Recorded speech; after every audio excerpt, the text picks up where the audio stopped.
nice introduction, Rick, and everybody. Thank you for the invitation. It's great to be here. Before I get started, I want to introduce one member of my family that came with me today. My wife was disappointed she couldn't come, but I have a granddaughter. Lisa is back here. She's a medical school student right now, but she's with me. And also, Glenn, thank you very much for helping to get me here and to visit with your friends and neighbors. But also it's great to see Tom, a colleague and good friend, and he will need your help, and that's great. And one thing about Tom, as I recall, you know, there was a little bill we worked on a couple of years ago, and it was called Audit the Fed. Does anybody remember that? Yeah. Mistaken, I think Tom was the very first member of Congress from this state to sign on to that bill. So he's been a good ally on our effort to find out more about the Federal Reserve. But it is a real delight to be here to visit with you. And of course, the campaign is really picking up steam nationally as well as in the two key states, both New Hampshire here and here in Iowa. And a lot of people have been asking me, are you surprised that all of a sudden that they're putting you in the top tier? I said, not so much. I think we've been there a long time. I think they've been in denial.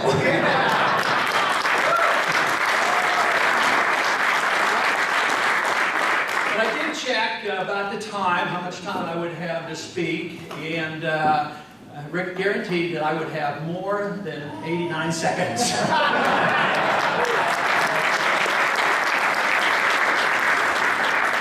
Sometimes when you think you're coming up shortchanged, sometimes it comes out like a better deal. So my 89 seconds now are much more famous than the whole other 2 hours or an hour and a half that was involved. So a lot of times in politics, we tend to easily be convinced that we're not treated fairly. And sometimes things are distorted, but I don't spend a whole lot of time on that.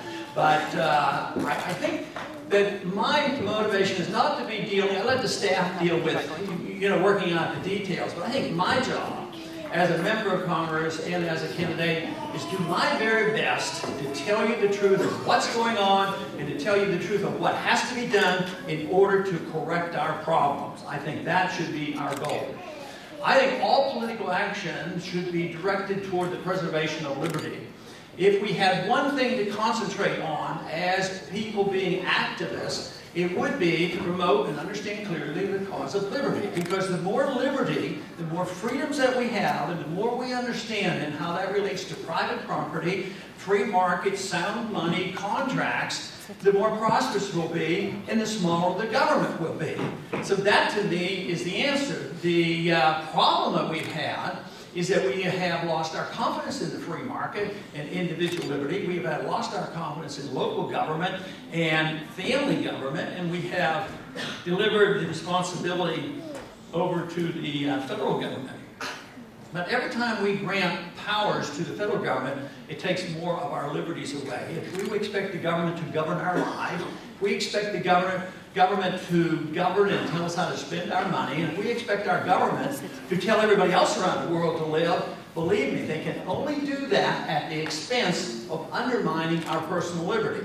Now, I find a solution not too difficult. I think we get into this mess and have gotten into this mess very clearly because we don't have enough respect for the rule of law.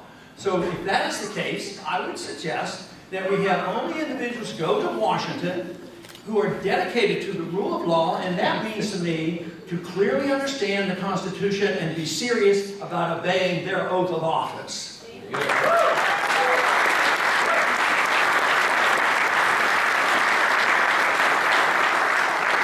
Probably, to me, the big issue is liberty, but for the casual observer and the people who are voting, the big issue is the economy, and rightfully so, because the weak economy is a consequence of bad economic policy and our careless attitude about markets and property rights.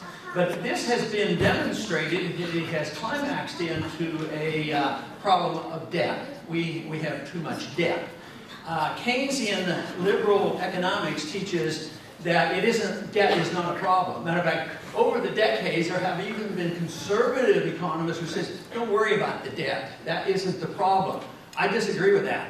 Debt is the problem. If you got yourselves into debt or a business got into debt and you weren't making any profits, you better face up to it. You either have to clean up your act, improve your sales, or make a better product, or you'll go out of business. The governments have this tendency of not going out of business very easily because they have the use of force and power, and that is tax more, regulate more, print more money, and that just perpetuates the problem and delays the necessary corrections that have to come. And there's no strong determination to cut back on the spending.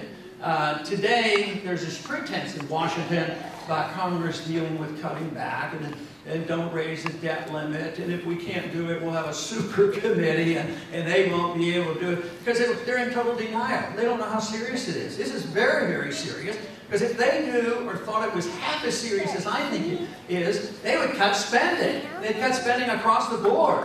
That is what we need, and so we need people determined to do that.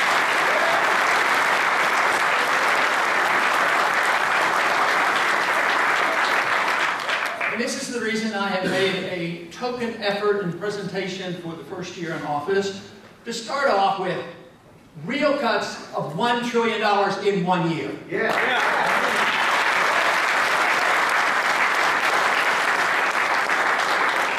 That frightens some people, but some people it's reassuring to know that that is what is necessary. When governments spend way beyond their means, when the debt gets unmanageable and the economy weakens and the debt service is too great and the confidence is lost in the system and bond ratings go down as ours is, then there are two choices. It's not the amount of debt will have to end. The debt will be liquidated. The economic law tells us that. Even though politicians in the system resist this, they do not want to, because every time you have a little recession, that's what the market is telling us, that it's getting out of whack. There's too much debt and too much misdirected investment, too many houses being built and various things. But the politicians and the people tend to say, no, put it together, spend more money, print more money, and we can keep that going until the point where it's unsustainable. And we are at a point where it's unsustainable. So if it's inevitable that this debt will be liquidated, we have a couple choices. One, we can work our way out of it, cut the spending, pick our priorities, and do our best to get our feet back on the ground.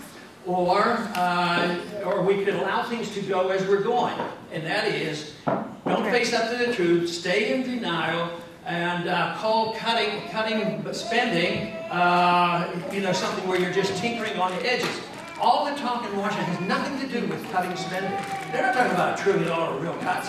They're talking about $1.5 or $1.2 trillion of cut over baseline budgeting over the next 10 years. They're not cuts at all. And that's why the markets aren't reassured.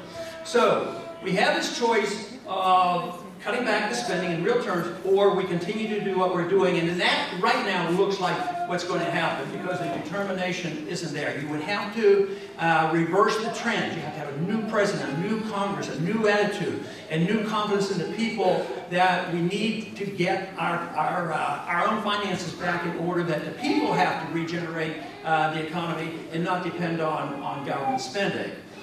Now, right now, I would say the odds are more in favor, because history is against us, that we will continue to do what we're doing. And that's what I have worked on for many, many decades to try to prevent.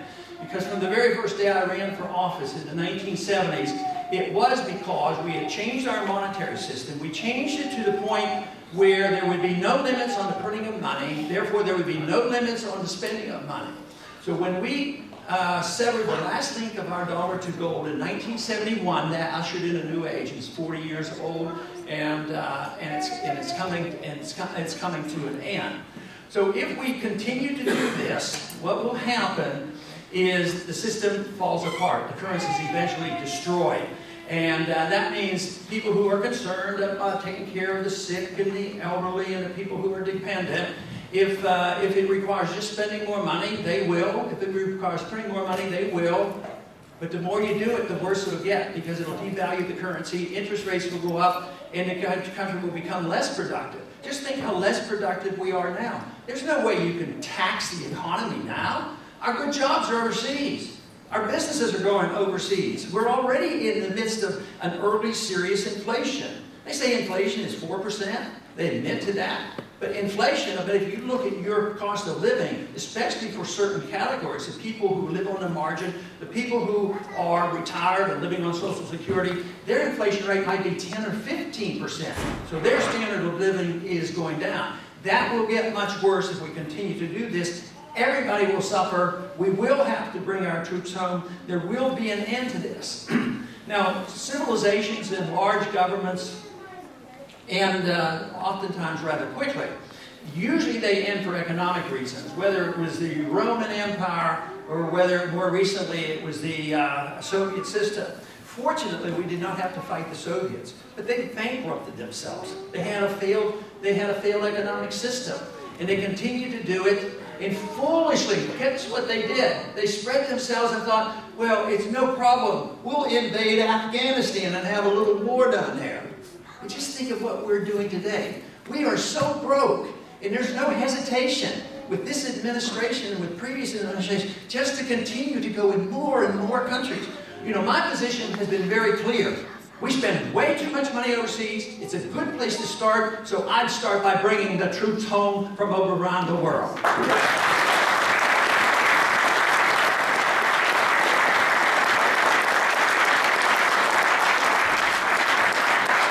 Just this very week, our president doesn't agree with that. He thinks we need more troops spread around the world. So he's over in Australia, promising to send thousands of American troops to Australia. Why do we have to occupy Australia?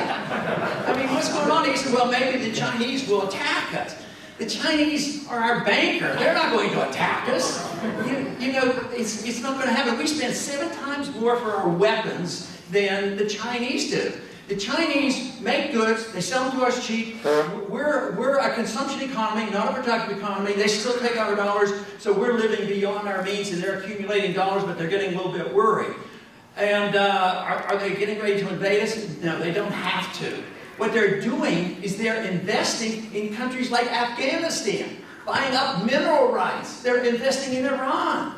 And here we're over there spending all this money to occupy and antagonize, create problems for ourselves. At the same time, countries like China are buying up assets. That's the kind of thing we used to do when we were more capitalistic.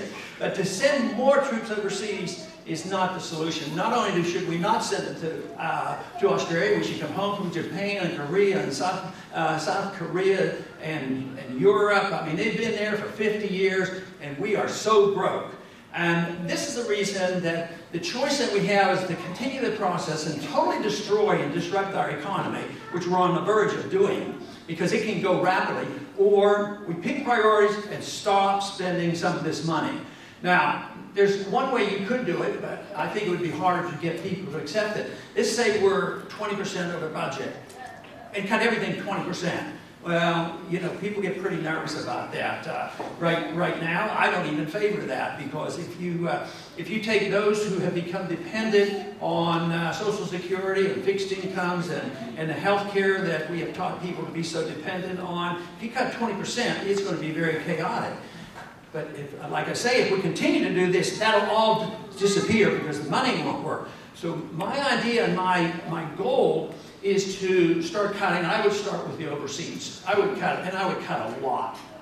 Because we have a strong defense. We spend more money on our military defense than all the other countries put together. Nobody's on the verge of attacking us. Iraq was not going to attack us. There was no Al-Qaeda there. They had no weapons. You know, and then Afghanistan was much of the same. In these last 10 years, we have added $4 trillion to our national debt due to those wars going on. The wars haven't ended. They certainly haven't ended in Afghanistan, and believe me, they are only starting in Libya, and there's a problem in Egypt, and the problems are maintained in Iraq, and they're into Pakistan now. So the policies are bad. So I think we have to address that, and I think we would be stronger, we would be safer if we were doing less than that. But I am very careful about never wanting to cut any defense spending. Defense spending is different than military spending. If you're sending troops to Australia, that's not defense. We don't need troops in Australia to protect against anybody invading this country. I mean, it's all just mischief. But one of the reasons we got into this mess, especially on foreign policy, is once again, we had the Congress and presidents who have failed to understand and follow their oath of office. The founders were very clear, and one of the major reasons why we had a revolution and a constitution written was the war powers. They did not want to put the war powers into the executive branch. The war powers was to remain with the people through the Congress. We're supposed to declare war if we're going to be attacked. And that's what we should do. If we're being threatened, if we have to go to war, we declare the war, we fight it, we know who the enemy is, and we get it over with, and we don't have these political wars. That is the wrong way to get involved.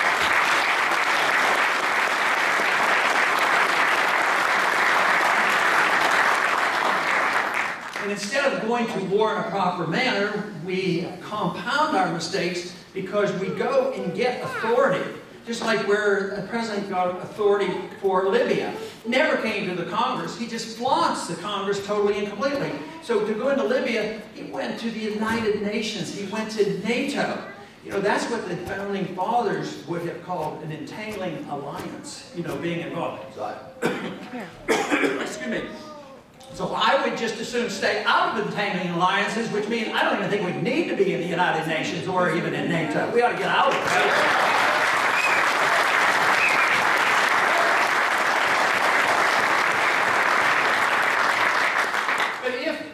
Did this, and we systematically cut back and followed through with the plan of cutting $1 trillion 1 year, getting rid of, as a starter, 5 of the departments that we don't need. We have to have the numbers where we don't have to, we can actually preserve Social Security in order to work out of that system. Matter of fact, not only would that provide the funds to take care of the people dependent, it would also allow the younger generation to opt out of the system.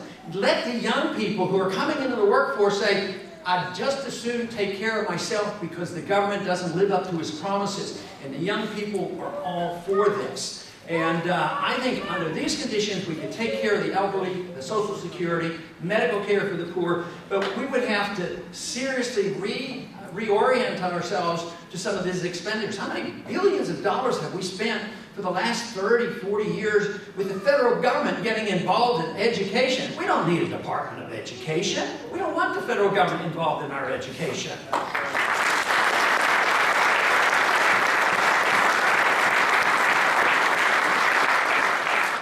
I've made the point very often that in Washington, D.C., which is a federal city, they're up to about $17,000 per student per year, and I found out there are some other cities that even spend more.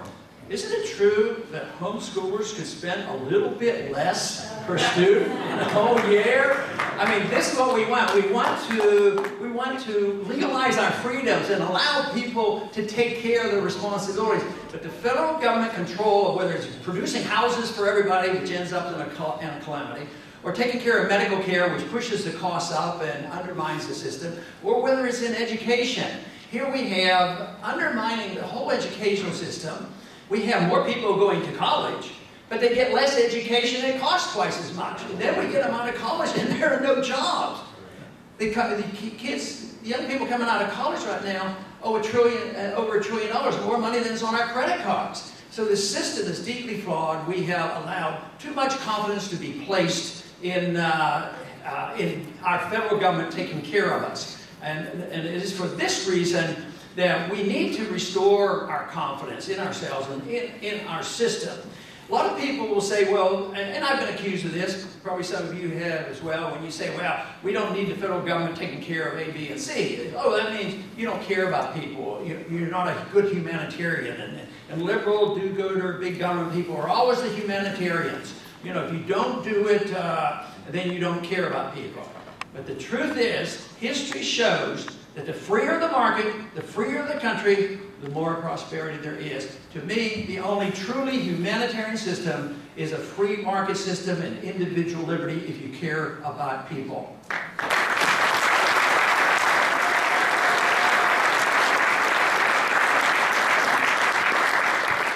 lot of people will ask me, how long do you think we have? You say that there will be dire consequences and if we don't do something.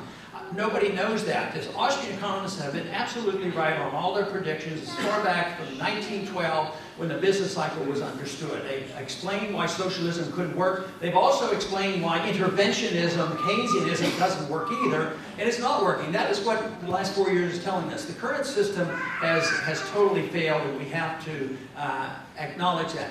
One thing Austrian economics teaches is you don't know what day the total collapse will come.